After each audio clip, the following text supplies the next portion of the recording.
this isn't really new news, but if y'all haven't heard, Barbie is supposed to come out with a live action movie sometime in the near future. Some say 2020-ish. Now, initially, the movie was supposed to star Amy Schumer. Yes, Amy Schumer.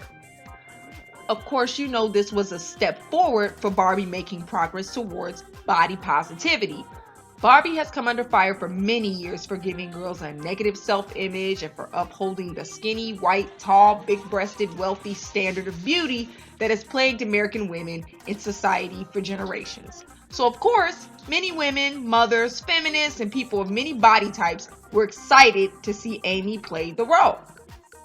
The story of the movie was also designed to change the typical Barbie narrative. She was supposed to be the imperfect Barbie of her world, seeking to go to the outer world where she feels she'll be more accepted. It was sort of supposed to be like Life Size or Enchanted, that kind of thing. What makes this so timely is that Barbie had released a diverse range of dolls of many skin colors, hairstyles, and body types around the time of the announcement of the movie. Around 2016 is when that was released, or when it was revamped. So many people had already seen Barbie transform to reflect modern-ish values. And I've heard that since they've added a diverse range of dolls, sales have increased about 7%. That's what I heard. But of course, with all the positive support, there was obviously backlash because people are shallow. Let's just be real. Especially when it came to Amy playing the role of Barbie. There were people obviously stating that Amy doesn't look like Barbie, that she needs to lose weight, that Hollywood is glorifying obesity, and yada yada whatever. It was similar to the backlash the dolls received. Some people are not ready to see Barbie change, which is actually surprising. Also interesting was that some of the people criticizing the casting choice were men who really are not interested in Barbie as a doll franchise. They just don't like the idea of a realistically beautiful woman playing someone they visualize as unrealistically, quote, hot. So I literally saw comments and tweets from guys saying, stop trying to make Barbie fat, or stop pushing PC culture on Barbie, or stop pushing your social agendas on Barbie, you snowflakes. So anyway, fast forward to now, and Amy Schumer is no longer playing Barbie, interestingly enough. She said this was due to, quote, scheduling conflicts. A lot of people said they didn't believe that, a lot of people in the fan community, but I do. Amy Schumer, if we look at what's lined up for her this year, she's been busy. We see that she's been filming something. However, what's interesting is the person they replaced her with is no Amy Schumer replacement. Margot Robbie is now going to be Barbie. I think that's how you pronounce her name. She's now going to be Barbie, and she looks like Barbie.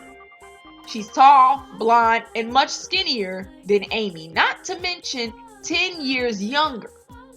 Obviously, that first story with Amy is going to be changed because I don't know how that would fit with Margot. Okay. Also, the production of the movie has moved from Sony to WB. So it looks like Margot is going to be in a different scene, in a different story. And I heard that she's also going to be the co-producer of the new movie. So it seems like due to the backlash, the same concept wasn't used. That's what I'm getting. And of course, women, especially mothers, those who push for diversity, and feminists were disappointed. A lot of these men, and even some hardcore Barbie fans, feel we should stop pushing social agendas on dolls and allow dolls to be what they are. Now, here's my stand on this, and this is going to sound really strange coming from me. I'm on the fence about that comment itself. This might sound really weird coming from me. Again, this might sound weird. Let me explain where I'm coming from a little more before people get up in arms. First, I want to explain where I push for diversity and why. Okay? I push for diversity. Okay? So I'm going to explain that, where I push for it. And then I'm going to go further to explain where I don't push for it and why I don't. Okay? So let me explain where I push for diversity. I do believe that it's important to push for diversity to a certain degree. In fact, I think it's best to encourage a brand to be as inclusive and diverse as possible. For starters, it just makes a brand interesting. Who wants to see the same thing over and over again? I mean, I think I talked about this in my video, Are You Racist Because You're Disappointed That American Girl doll Blair Wilson is white? I mean, let's think about it. It gets boring to see the same thing over and over again or hear the same perspectives over and over again. Secondly, it helps the brand make more money. Obviously, the more people the brand appeals to, the more money a company can make. And as I've said in other videos, if you want to be a world-renowned brand, you have to include the world. Okay? Now, this could be challenging if a brand decides to, include a group of people that the majority of their fan base shows prejudice, racism, or hatred towards, because then, they might lose money or certain support. But overall, most people would support a brand that includes everyone.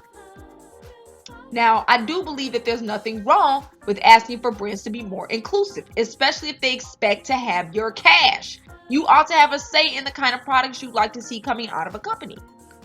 However, I've been thinking long and hard lately about this. Okay, I've been thinking, and let me just put this out, and let me just pose this question. Should we expect a brand that never included us before to suddenly include us? So I've been reading a business management book called Good to Great, Why Some Companies Make the Leap and Others Don't by Jim Collins. I think I've talked about this book before. Within the book, Jim Collins talks a lot about the hedgehog concept. Mind Tools explains this concept from the book well. So they write, the hedgehog concept is based on an ancient Greek parable that states the fox knows many things, but the hedgehog knows one big thing. In the parable, the fox uses many strategies to try to catch the hedgehog. It sneaks, pounces, races, and plays dead. And yet every time it walks away defeated, its tender nose prickled by spine. The fox never learns that the hedgehog knows how to do one big thing perfectly: defend itself. Philosopher Isaiah Berlin took this parable and applied it to the modern world in his 1953 essay, The Hedgehog and the Fox. Berlin divided people into two groups, foxes and hedgehogs. He argued that the foxes pursue many goals and interests at the same time. As a result, their thinking is scattered and unfocused, and ultimately they achieve very little. Hedgehogs, however, simplify the world and focus on a single overarching vision, which they then achieve. Business researcher and consultant Jim Collins developed the idea in his classic 2001 book, Good to Great. Collins argued that organizations will more likely succeed if they can identify the one thing that they do best, their hedgehog concept. When an organization has identified its hedgehog concept, its leaders should devote all of their energy and resources to pursuing it. Collins argues that when the going gets tough, it's the organizations that focus on what they're good at that survive and thrive. I believe this to a certain degree. At the end of the day, each brand has developed its own identity, and sometimes that identity makes it difficult for others to be included. I want to pose this question. Should we expect inclusion from brands that never included us in the first place?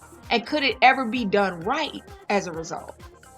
Barbie is one of those dolls that has a clear hedgehog concept. I don't care what we want her to be. Barbie is an icon not just because she's fashionable, but because she has always represented, let's be real, the typical American ideal. Blonde, white, skinny, rich, suburbanite. And there are a lot of women who Barbie is inspired from, who she's inspired and who she's inspired from in the real world, okay? And that's why Barbie is an icon, believe it or not, whether we like it or not. Despite this, I do absolutely love all the changes Barbie has undergone in the last couple of years. She has added a variety of new friends to her group, and I'm loving the diversity. It makes the Barbie universe more interesting than ever before. They have Barbies of different heights, different skin tones, different body shapes. It just makes Barbie's universe seem 10 times more interesting, and it adds so much detail to the Barbie brand, doesn't it? Like, it's just more interesting. However, let's be real for a moment. When we think of Barbie, will we ever truly think of this diversity? Maybe the next generation will, but Barbie will always be the center of the pack. because she is the brand's face and she still exists within the brand. Okay? Though we can call the curvier doll the curvy Barbie, at the end of the day, when she's given her name is Daisy. Okay? She isn't really Barbie. The black dolls have been named Christy, Shani, Michelle, Nikki, among others. But they're not really Barbie. They're under the Barbie brand, but they all play side dish to the main course. At the end of the day, can Barbie truly represent a diverse range of people and make them the face of the brand? I don't know if that's possible at this point. And this is no shade at Barbie, because I still do like Barbie. And she has other redeeming qualities, in my opinion. First off, she has always been an icon that is said to be whoever and whatever she wants to be. And that message to me is very powerful for girls. I don't care what these feminists say. Second, Barbie is one of few doll franchises originally designed by a female and for females. Third, Barbie the doll has been the face of her brand without the agency or power of a male figure to back her up, unlike the DC superhero girls and those girl toys from the Marvel universe. So for all of that, I can only respect Barbie, okay? But at the end of the day, I don't look to Barbie to give me diversity and give it to me right. Okay, I think this is why I took to other doll brands to give that to me. This is why I became a Bratz fan and even an American Girl fan. At the end of the day, around the world, we're talking, Barbie the doll, the blonde, tall, skinny one, will be outsold, outproduced, outpromoted, and the infamous face of the brand. After all, the brand isn't going to be called Christy or Daisy suddenly, right? After all, around the world, people aren't as body positive or as open to other shades of people. Okay, we saw what happened with Naomi Campbell. Her ad got denied in China because her skin's too dark. Okay? I've even had a lot of designers come and tell me that they order only a certain supply of the dolls of color because they can't send certain dolls of color to certain areas due to the racism and the colorism. Okay? Many countries around the world outside of the USA and Canada and other Western nations still believe Barbie should maintain her traditional standard. And Mattel's going to feel the pressure to appeal to them too. All right? So, even though Barbie fashionistas, and that's the line that has all the diversity, even though they don't come with any particular names and they're just all under the umbrella of Barbie, we're thinking of creating a story around this brand. Like if we were to create a movie or something like that, what figure would truly reflect Barbie, no matter what generation? When thinking of Barbie in the Dream House, do we really think of all these other Barbie types? Now, Mattel claims that they're going to change Barbie in the Dream House to include a whole bunch of other types, but at the end of the day, all these other types aren't the face of the brand.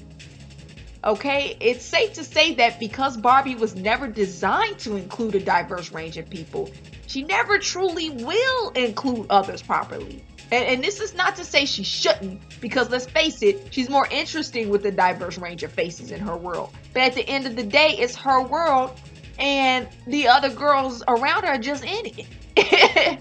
And guess what? That's okay. I know it sounds weird for me to say that. Why is it okay, you might ask me? Because there's plenty of room in toy aisles for diverse dolls. I will continue to push for diversity from brands, but I also don't think we should have to beg a brand to include diversity. That should already be a part of their hedgehog concept. If we want diversity, we need to be going to those brands that already have that as their main aim. And guess what?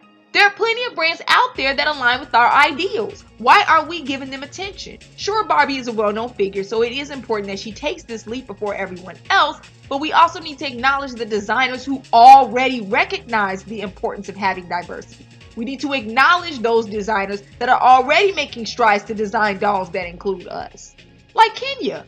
It was designed by an African American woman and it's for African American girls. The designer behind Kenya doesn't need to be told to embrace dark-skinned girls, knowing how colorism is so prevalent around the world. The designer already knows it's important and is seeking to include dark-skinned girls.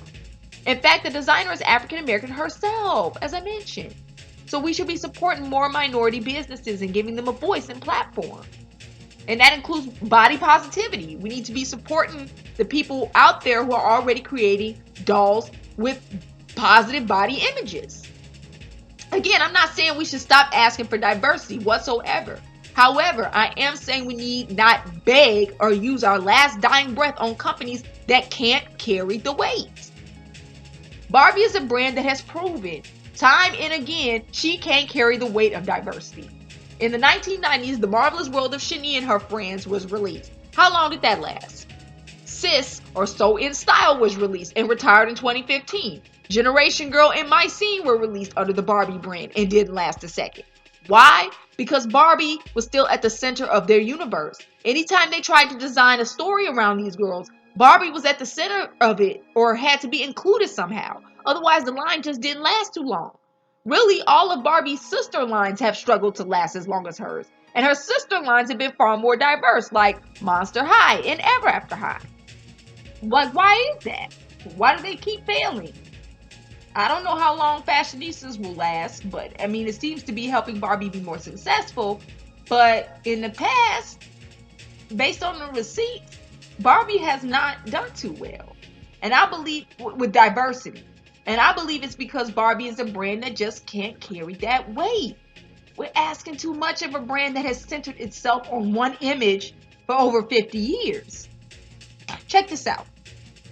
Marian Cooper, a sociologist at the Clayman Institute for Gender Research at Stanford University, said that she was positive about the recent changes to Barbie, but then she lamented the fact that we're still thinking about the way Barbie looks.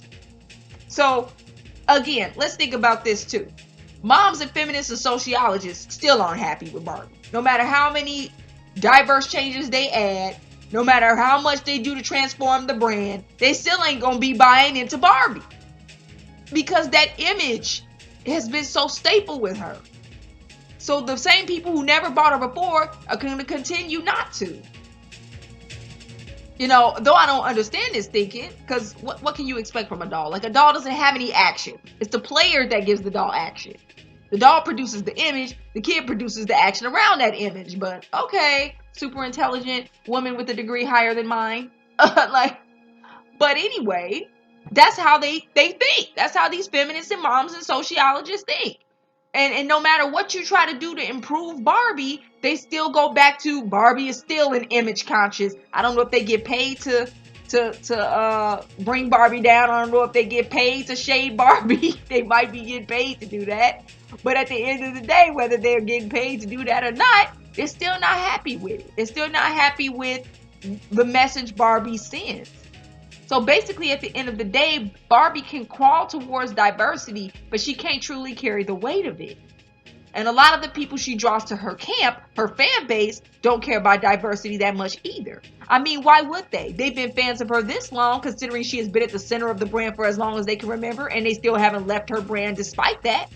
So I'm sure most of them could care either way. Most of them are probably children, and the doll collectors generally never cared as long as Barbie has been around.